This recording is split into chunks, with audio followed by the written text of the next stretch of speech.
Good afternoon, everyone. Hope you all are having a great day so far. So today we are going to be proceeding with a dash cam installation, and it's going to be a typical dash cam that is placed behind this rear view mirror, where the power cable is going to be behind this area on the headliner, crossing over to the side and down this plastic pillar over the side, the right side of the vehicle over there, underneath the glove compartment, and then through this side panel here, where it can be directly plugged in to this 12-volt power outlet by the gear shifter knob over here. Now, before I begin, and whenever you're going through an installation like this, in general, you can go ahead and turn your vehicle to the run position.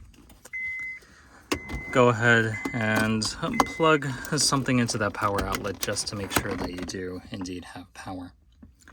And if for whatever reason you don't, on this particular vehicle, one second. Okay, we would go underneath the steering wheel here. My apologies with the shaky camera. And over here, we have a visible angle of the fuse box for the interior of the vehicle, as well as a diagram over here to the right. And if we look at fuse number 23, so that would be right here. I'm not sure how visible that is, but let's see. Number 23 over there.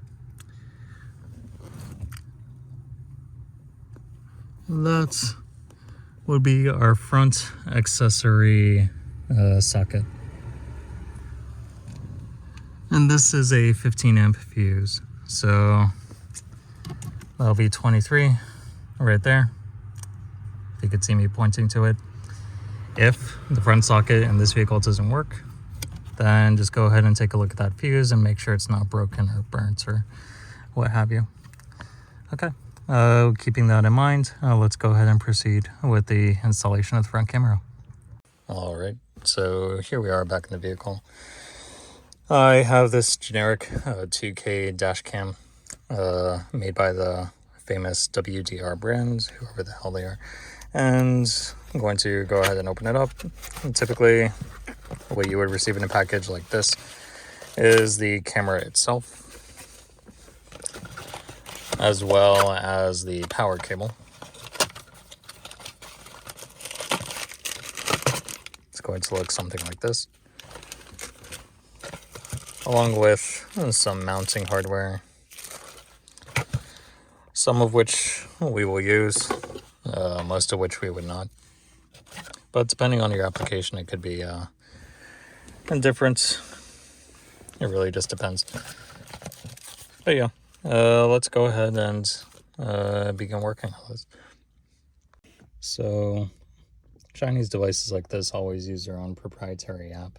And right now, I just have it connected so that I can take a look and see how the quality of the camera is before proceeding with the rest of the installation. And you could choose to do this step or not. It's really... Wi-Fi is off. Okay, because I accidentally touched the Wi-Fi button, but... Factory reset. Okay then. Well, it really is up to you whether or not you want to test it this way. Card. Please do not disconnect the power. Format successful. Recording started. Wi-Fi is on.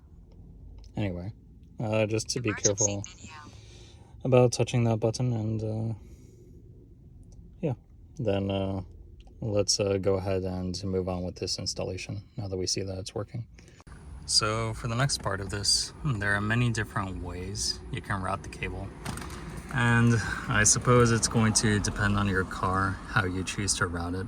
However, if we follow the back of the camera here, we can see that the cable is traveling behind the headliner at the top of the vehicle, over to the pillar over here on the side. And this side pillar does have an airbag inside it, so you don't want to just rip it off, but sort of guide the rest of the cable through this seam over here underneath the headliner.